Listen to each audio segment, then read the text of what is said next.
সুপ্রভাত বন্ধুরা।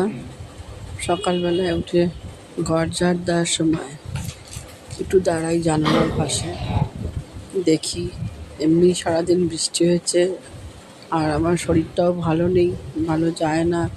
এই শীতকাল আর এই বর্ষাকালে আমার কাশি বেড়ে যায় আর কি। আরও যাই হোক, রাতভর ঘুম নেই, তাই দেখলাম। দেখে এসে ঘর ঝাড় দিয়ে এসে এবার আমি চলে আসলাম রান্নার দিকে। আর আজকে আমি মুড়ি নিয়ে যাব সকালে। রোজ তো আমি ভাত খাই না দিনের বেলা, এক একদিন খাই এক একদিন খাই না। যাই হোক, এই ছোলা দিয়ে আলু দিয়ে একটু চানা মশলা, চানার তরকারি করবো। ছোলাটাকে চানা বলছি। তেল দেওয়ার পরে তেলটাকে গরম করে নিয়ে আলুটাকে অনেকক্ষণ লাল করেছি। লাল করার পরে টমেটো আর কাঁচা লঙ্কা দিয়ে দিয়েছি।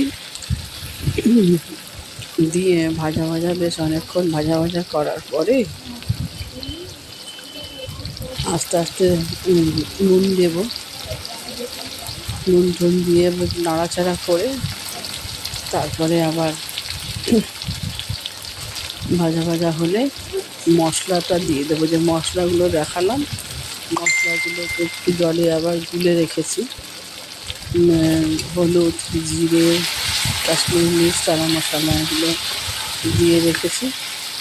আর একটু আদা বাটা আর কি দেবো। আদা এগুলো দিয়ে আর কি নাড়াচাড়া করে রান্না করব। আর না হওয়ার সময় সামান্য একটু মিষ্টি দেবো। এটাই আর কি চিন্তাভাবনায় রয়েছে আর কি, কীভাবে করবো। যাই হোক, ওইভাবে আর কি রেডি করে রেখেছি। একটু আদা বাটা দিচ্ছি।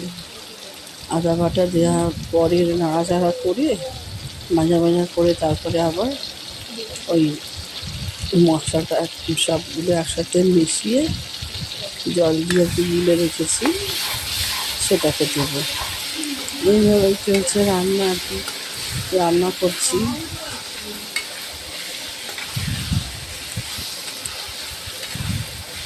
এইভাবে রান্না চলছে।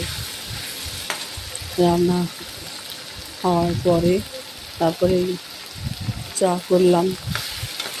আজকে কী করিনি, ভালো লাগে না রোজ। শরীরটাও তো ভালো না, রাতভর ঘুম হয়নি।